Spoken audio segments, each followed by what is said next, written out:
Students, CA intermediate सितंबर 25 के जो paper आए हैं और उसका एनालिसिस करे बिना आप स्टडी करते हैं आगे के अटेम्प्ट्स की, तो क्योंकि आप ट्रेडिशनल तरीके से ही स्टडी करते जाएंगे, जबकि आईसीएआई ने बहुत सारी चीज़ें चेंज कर दी है, बहुत सारी नई कंसेप्ट इंट्रोड्यूस करी है, बहुत सारा चेंजेस किया है। ये आप लोगों को समझना ज़रूरी है, क्योंकि ये समझोगे जब भी आप आगे के अटेम्प्ट्स सक्सेसफुली दे पाओगे। क्योंकि ट्रेडिशनल मेथड से चलते रहोगे तो फिर आप लोगों को प्रॉब्लम आने वाली है। इस पेपर की भी अपन बात करें सितंबर 25 में, तो सितंबर 25 में जैसे एडवांस अकाउंट्स का पेपर था।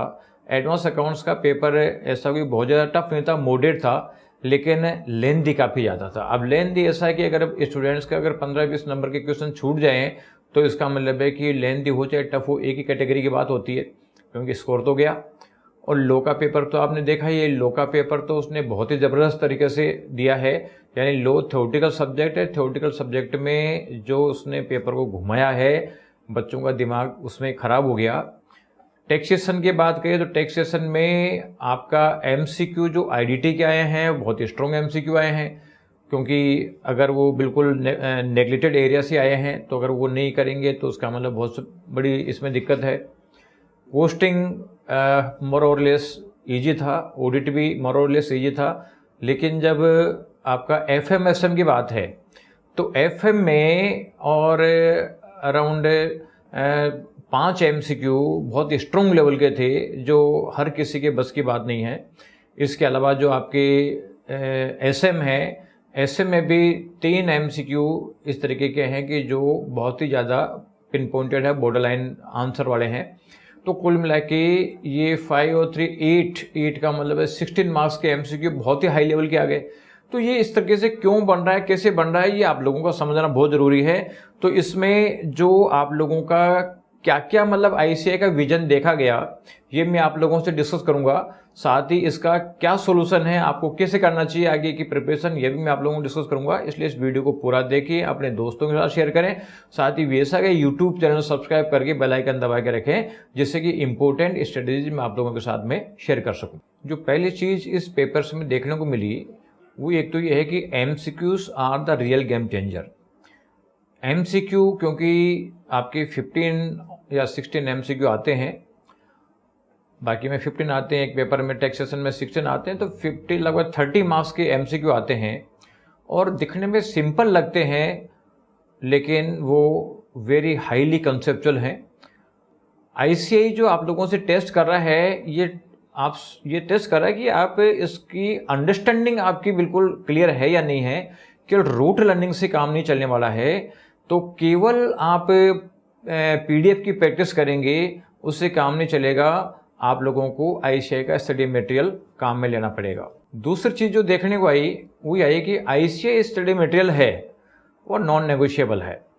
कुल मिला के जिसने आईसीएआई के स्टडी मटेरियल से प्रिपरेशन करी है, लाइन टू लाइन पढ़ा है, उसको इस पेपर को सोल्व करने में कोई भी दिक्कत नहीं आई। और जिन्होंने केवल नोट्स पढ़े हैं, शॉर्ट नोट्स पढ़े हैं, वो उनको इस पेपर को सोल्व करने में दिक्कत आई है, क्योंकि बहुत सारा नेग्लेक्टेड एरिया में से क्वेश्चन दिए हुए हैं और बहुत सारी ऐसी छोटी छोटी लाइनें उठाई क्वेश्चन दिया है जो लोगों के नोट्स में तो कवर होती नहीं है। तो कुल मिला के इससे ये निष्कर्ष निकलता है कि आप चाहे पूरा नहीं पढ़ें, लेकिन कम पढ़ें, लेकिन पढ़ें उसको अच्छी तरीके से पढ़ें, लाइन टू लाइन पढ़ें।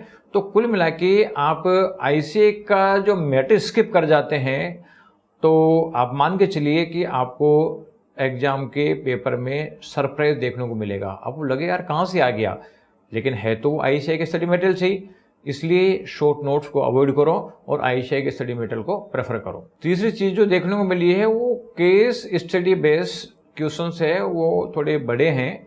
यानी जो आपके ईएस में तो केस स्टडी बेस्ड आते हैं, बाकी जो आपके लॉ और ऑडिट है उसमें भी केस स्टडी बेस्ड जो पेपर है वो इंक्रीज हुआ है।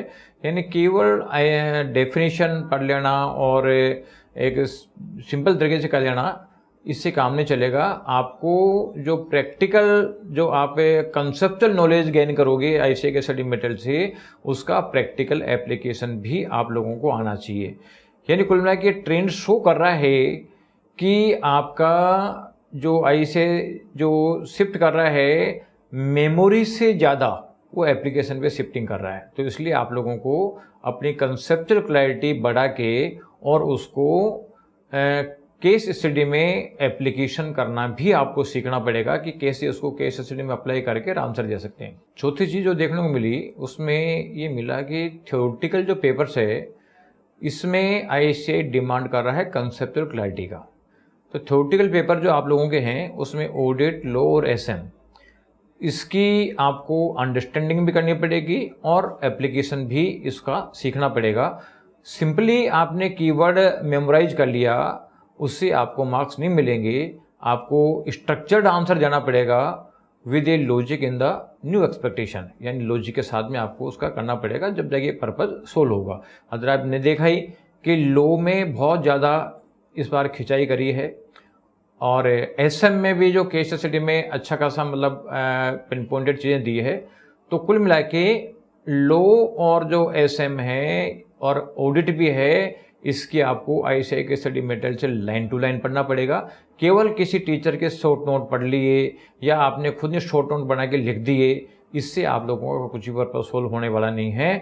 कुल मिला के आपको एक एक लाइन पढ़ी हुई होनी चाहिए। हाँ, ये कर सकते हो कि पूरा नहीं पढ़ पाओ, चाहे कुछ चैप्टर को स्किप कर दो, लेकिन जो पढ़ो उसको पूरा पढ़ो। इसके अलावा पांचवी चीज़ जो देखने को मिली वो मिली कि डिस्क्रिप्टिव पेपर्स जो है बैलेंस थे लेकिन ट्रिकी थे। यानी अकाउंट्स कॉस्टिंग का पेपर वैसे तो अच्छा लग रहा था, ईजी लग रहा था, लेकिन इसमें कुछ हिडन एडजस्टमेंट थे जो टाइम कंज्यूमिंग थे। तो अगर इसकी कंसेप्चुअल क्लैरिटी रही होगी उन बच्चों ने तो उसका टाइम पे कर लिया, अदरवाइज कंसेप्चुअल क्लैरिटी नहीं थी तो उसमें काफ़ी टाइम लगा। और ये मान के चलिए कि जब जहाँ टाइम ज़्यादा कंज्यूमिंग हो जाता है तो एक तरीके से उसी तरीके से जैसे टफ पेपर आया है। तो कुल मिला के शॉर्टकट पे आप लोगों को फोकस करने के बजाय आपको जो है ये अपना आपने शॉर्टकट पढ़ा है तो पेपर को टाइम पे पूरा करना बहुत मुश्किल काम है। इसलिए आप लोगों को इसको रिटन प्रैक्टिस भी आप लोगों को करनी पड़ेगी। छठा देखने को मिला कि जो सेलेक्टिव स्टडी है वो एक ट्रैप है। यानी बहुत सारे स्टूडेंट्स लो वेटेज एरिया को छोड़ देते हैं। इवन जो एक चैप्टर होता है उसमें मान लीजिए अगर 50 पेज है उसको पता चल रहा है कि यार 10-15 पेज तो ऐसे हैं जिसमें से क्वेश्चन पूछे जाते नहीं हैं, तो इस तरीके का जो कम इम्पोर्टेंट एरिया वो उसमें से छोड़ देते हैं। ऐसे लोगों को काफ़ी रिग्रेट हुआ है क्योंकि ICAI ने इस बार जो पेपर पिक किया स्पेशली लॉ में और SM में वो एक नेग्लेक्टेड एरिया से या जो कम पूछे जाने वाले एरिया से उन्होंने उठाया। तो जिन बच्चों ने सेलेक्टिव स्टडी करी वो सेलेक्टिव स्टडी वाले बच्चों का पेपर काफ़ी टफ रहा। अदरवाइज जिन्होंने डिटेल्ड स्टडी करी है उनका तो लॉ का पेपर भी अच्छा हुआ है और बाकी पेपर भी अच्छे हुए हैं, SM का भी अच्छा हुआ है। लेकिन जिन्होंने केवल शॉर्ट नोट पढ़े हैं या कोई क्वेश्चन बैंक पढ़े हैं ऐसे बच्चों को ये मान लीजिए बहुत प्रॉब्लम होने वाली है। तो अब आप एक काम करें, ये सारे मार्केट के नोट्स, क्वेश्चन बैंक सबको हटा दीजिए। आप तो केवल ICAI के स्टडी मटेरियल को ढंग से तैयार कीजिए और ICAI के स्टडी मटेरियल को ढंग से तैयार कर लिया तो आप ये मान के चलो कि आपको RTP MTP से सोल्यूशन करने की रिक्वायरमेंट भी नहीं पड़ेगी। आप पूरा का पूरा फोकस ICAI के स्टडी मटेरियल को कंप्लीट करें, उसके नेगेटिव एरिया को करें। हाँ, अगर पूरा नहीं हो पाता तो चाहे कुछ चैप्टर छोड़ दें लेकिन जो करें वो पूरा करें। सातवीं चीज़ जो देखने को मिली वो होगी कि एग्जाम टेम्परामेंट मैटर्स। यानी बहुत सारे स्टूडेंट्स आंसर उनको पता था लेकिन पैनिक हो गए ड्यू टू ट्रिकी प्रेजेंटेशन। यानी टाइम मैनेजमेंट और जो मॉक टेस्ट है वो ऐसे सिली मिस्टेक्स को अवॉइड करने के लिए बहुत क्रूशियल है। इसलिए बेटर है कि आप कम से कम 2-3 मॉक टेस्ट सीरीज तो आप दें जिससे आप लोगों का टाइम मैनेजमेंट बढ़ेगा और कॉन्फिडेंस बढ़ेगा, जिससे कि टाइम पे आप पूरा पेपर अटेम्प्ट करने की पोजीशन में आओगे और ऐसे जो ट्रिकी प्रेजेंटेशन वाले क्वेश्चन है या ट्रिकी क्वेश्चन है उसको हैंडल करने की पोजीशन में भी आओगे। आठवीं चीज़ जो देखने को मिली वो है कि 1.5 डेज स्ट्रेटेजी बहुत क्रूशियल है क्योंकि एग्जाम बैक टू बैक होती है और आपको पढ़ने के लिए 1.5 डेज का टाइम नॉर्मली मिलता है। तो स्टूडेंट्स को अपना इस तरीके से प्लानिंग करना पड़ेगा जिससे कि 1.5 डेज में वो उसको तैयार करें। इसके लिए शॉर्ट नोट, समरी चार्ट और हाईलाइट प्रोविजन जो है ये आपका टाइम बचा सकता है, लेकिन इसको अलग से बनाने के बजाय बेटर है कि आप ICAI की जब स्टडी मेटेरियल पढ़ो तो वहाँ ही मेन चीज़ों को हाईलाइट कर लो, कोई छोटी समरी नोट बना लो। अलग से आप लोगों को जो है ना, अलग से कोई नोट्स बनाने की जरूरत नहीं है, वहीं मॉडल में बनाते जाओ, जिससे कि आप देख देख के और पूरा मॉडल भी रिवाइज हो जाएगा और साथ साथ में उसमें चार्ट के थ्रू उसको समझने की पोजीशन में भी आ जाओगे। इसके अलावा जो professional guidance can make a difference, क्योंकि आज का टाइम वो है जिसमें चाहे कोई कोचिंग इस फील्ड की है कि नहीं है, वो सब आप लोगों को गाइडेंस देने के लिए रेडी बैठे हैं। बहुत सारी साइंस की इंस्टीट्यूट्स कॉमर्स पढ़ाने के लिए रेडी हैं। तो आप सोचिए कि जो साइंस वालों को कॉमर्स का क्या पता है। अब आपको होगी कुछ टीचर्स हैं जो कॉमर्स के ही हैं, लेकिन उससे पर्पसफुल नहीं होता जब तक कि जो आपका ऑर्गेनाइजेशन हेड है, कोचिंग का हेड है, जब तक उसको कॉमर्स की नॉलेज नहीं होगी, जब तक वो कोई ऐसे टीचर तैयार नहीं कर सकता जो कॉमर्स की सही गाइडेंस दे सके। तो बच्चे मिसगाइडेड हैं और इसी का इफेक्ट आ रहा है कि जो CA फाउंडेशन का रिजल्ट कोई टाइम 40% आता था, वो अब 15% आ रहा है और इतने क्रीम के बावजूद भी इंटर का और फाइनल का रिजल्ट बराबर ही आ रहा है। तो कुल मिला के आप केवल प्रोफेशनल गाइडेंस ले, जो कोचिंग CA फील्ड की कोचिंग है और जो CA ही चलाने वाले हैं, इसी लोगों से ही आप लोग सलाह लें। ये अननेसेसरी आजकल सोशल मीडिया पे बहुत सारी जो केवल स्टार्टअप के बेसिस पे या जैसे कोचिंग्स हो गई है, ऐसे लोगों से आप दूर रहें।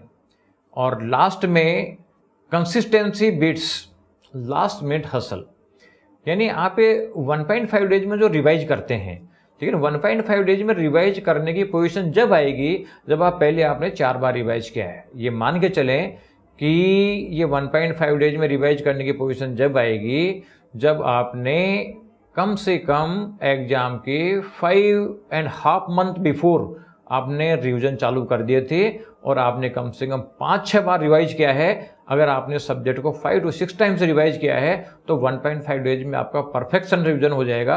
अगर आपने सोचो कि यार मैं तो पहले एक बार रिवाइज करूँ और एक बार एग्जाम में करूँ, तो फिर ये मान के चलो कि रिवीजन नहीं हो पाएगा। इसलिए आप लोग कंसिस्टेंटली रिवाइज करें। कम से कम इंटरमीडिएट के एग्जाम के लिए 5.5 मंथ का कंसिस्टेंस रिवीजन जरूरी है आपके कोर्स खत्म करने के बाद में। कोर्स खत्म करने का पीरियड में इसमें शामिल नहीं कर रहा, केवल और केवल रिवीजन का टाइम शामिल कर रहा हूँ।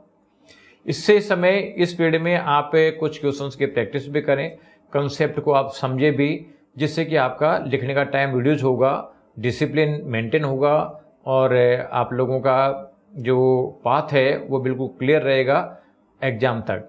इसलिए आप लोग 5.5 मंथ का प्रिपरेशन का प्लान करें मल्टीपल रिवीजन के साथ में, तो आप लोगों के लिए एग्जाम क्लियर करना बहुत ईजी हो जाएगा। Thank you.